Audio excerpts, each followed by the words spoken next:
Learn to listen to your body. Hello and welcome. Today we're talking about listening to your body. The core principle is that learning to listen to the signals that you've eaten enough food helps you eat less food and manage your weight. And we'll be taking a tour of some of the physical changes that happen when you eat and how you can better listen to your body so that you can stop eating when full. We believe that our bodies are perfectly capable of helping us lose excess weight and maintain a healthy weight if we could only listen to the signals that they're telling us. This principle sits at the core of Eatiful, so getting better at listening to our bodies is a vital activity. Our bodies are amazing things capable of wonderful stuff, all designed to help keep us safe and thrive, and they send us all sorts of signals all day long, yet in our busy modern lives we often don't hear these signals. The signals are important as they tell us what to do. Listening to our bodies is the ultimate weapon when it comes to improving our health and should be considered more important than portion size or serving size when you eat. Today, we deep dive into how to really tune into the signals from your body that you've eaten enough food. And this includes the Eatiful 20 tips to help you ensure you're able to hear those signals. So this supercharges the work you've done in the previous modules and helps prepare you for the next module, which is all about stopping eating. Listening is important. Our bodies send us signals all day long, yet we often don't hear them. Some signals tell us we're tired and need sleep, and most of us understand those signals only too well. Other signals tell us if we're ill or in danger, and there's a complex set of signals that tell us when and even what to eat. If we really tune in to these nutrition-centric signals, we can learn more about what our bodies need in terms of food, nutrients, when to eat, and how much to eat. It's all there for us to hear if we're listening. We believe that our bodies are perfectly capable of helping us lose excess weight and maintain a healthy weight if we could only listen to the signals our bodies tell us and then act on them. Our bodies can tell us if we're hungry, tell us what we're craving, tell us what nutrients we're missing, if something's wrong or not quite right, and they can tell us they're happy, satisfied, and nourished. The feelings are way more diverse than simply hungry or not hungry. We can feel pain, discomfort, and pleasure, and we can feel all of these things to varying degrees.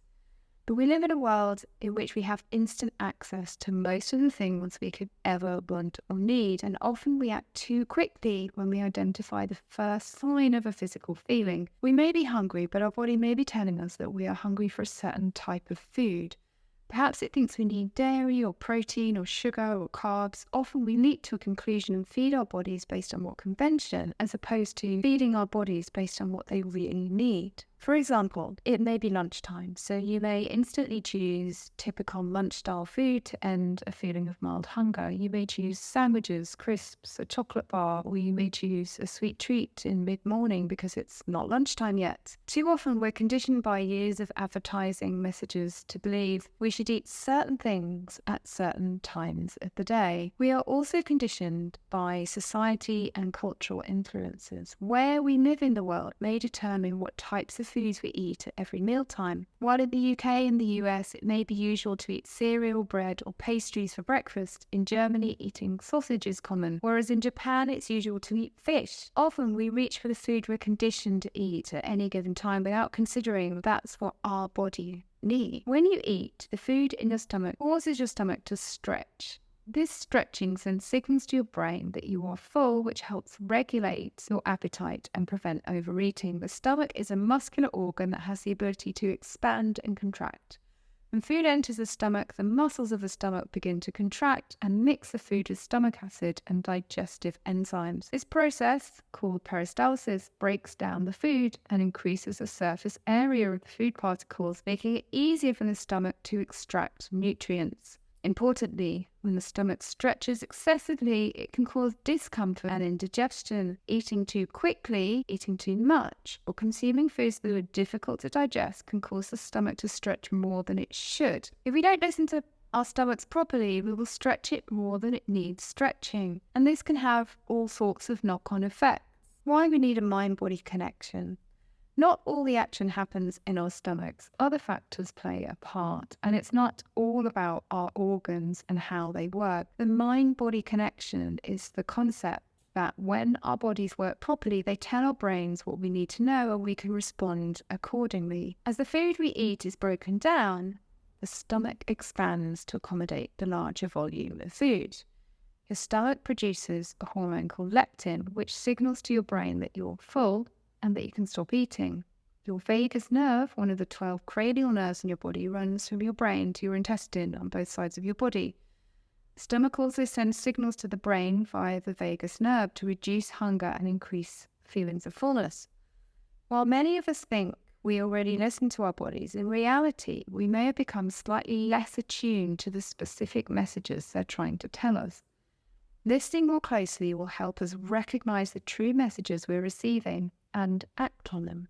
We need to allow ourselves time to get to know all these feelings and tendencies better. Portion and serving sizes are much less important than what your body is telling you. Let's look at portion and serving sizes because this issue is very important. Portion size and serving size are similar terms, but they have slightly different meanings. A portion size refers to the amount of food that you might choose to eat at one time, whether it's at a meal or as a snack. It's a subjective measure that can vary depending on you as an individual and your appetite. A serving size, on the other hand, is a specific standardized amount of food that is used as a reference for nutrition labeling and dietary guidelines. It's a measurable and objective quantity that typically reflects the amount of food that is typically consumed at one sitting. Serving sizes are typically defined by governments and are based on what people typically eat. Why you should ignore portion and serving sizes when trying to lose weight. While paying attention to serving sizes can help you better understand the nutritional value of food on your plate, if you then proceed to eat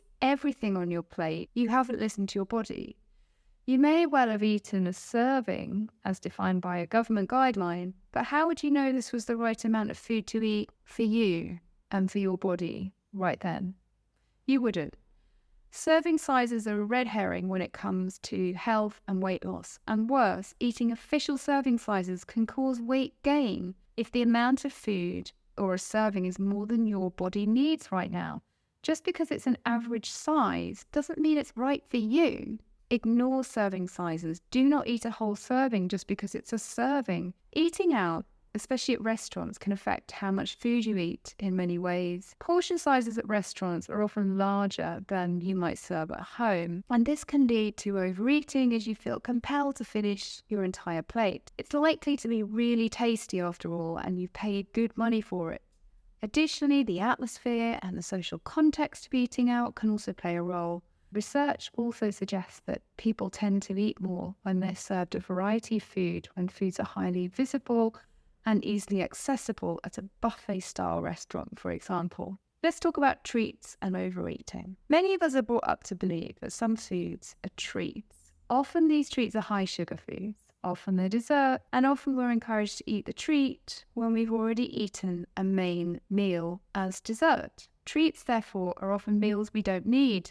They're often just overeating, and we're encouraged to do this as a treat. A treat is meant to be something positive, perhaps even a reward, and certainly an indulgence. The Eatiful method encourages you to eat when you're hungry and eat food that's worthy of you. If you decide that a sweet is worthy of you and that you're hungry in the hunger zone, you can, of course, eat it, as long as you eat it slowly and enjoy every mouthful and listen to your body. It's important to recognize, however, that often we eat when we're not hungry, and desserts really fall into this category. Desserts usually come right after the main course, so it's likely that we're already full. One way you can still enjoy what you may consider treat food is to allow space for it. Stop eating a first course sooner, wait a while, then enjoy a second course. One thing it's vital to understand is that overeating is not a treat. It's really not positive at all. Over time, as you learn to enjoy the Eatiful method, you will feel this for yourself. You'll feel compelled to stop eating when you're full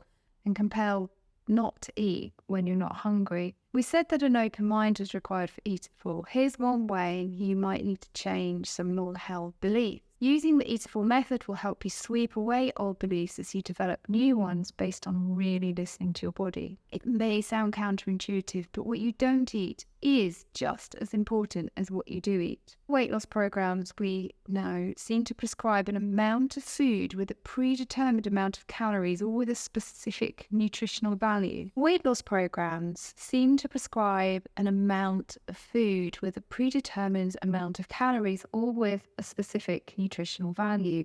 The expectation is that you eat the whole serving. You eat it all up, whether or not it's right for your body, even if you aren't hungry. And to us at Eatiful, that seems ridiculous. It just doesn't make any sense. It's important as you learn the Eatiful method and enjoy eating more that you understand what you're not eating. Understanding what you're not eating is incredibly powerful. You may have seen meal pictures on social media as people share photos of their meal, and they take a picture of their meal before they eat them and they share the picture. At Eatiful, early on in the days when we're developing the method, we started taking food before pictures, and we had lots of images of the food we'd prepared and served ourselves, but not of the food we'd actually eaten. Why? Because the food we'd eaten was way less than the food we'd served ourselves. After all, we'd successfully been practicing slow eating and stopping when we're full, and that resulted in a lot of food being left on our plate. Taking before and after pictures of food is a useful way to understand what you're actually eating. Instead of lots of full plates of food, you might end up with lots of plates of partially eaten food in the after pictures. Perhaps as you start Eatiful, you'll have lots of empty plates, and as you progress and really learn to listen to your body, you'll notice that you have more after plates with food left over. So taking before and after pictures is a brilliant way of learning what you eat and don't eat. It's so powerful, we've built it into the Eatiful method. What to do today? Today we've got a couple of important tasks designed to help you listen to your body. Listening to the signals from your body that you've had enough food can be challenging, but with practice, it can be easy over time. Here are some ways to tune into your body's signals. Today, when you eat, avoid distractions. Sit down, pay attention to hunger. Before you eat, take a moment to assess your hunger level. Are you genuinely hungry and eating for the right reasons? Are you in the hunger zone? Pause before eating and drink a glass of water. Eat slowly and savour your food.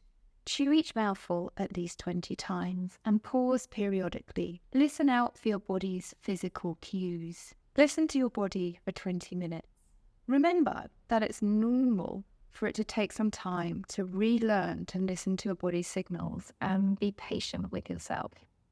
Also today, download the Power of 20 resource so you have easy access to it later. And don't forget to respond to your journal prompts which focus on listening to the signals from your body.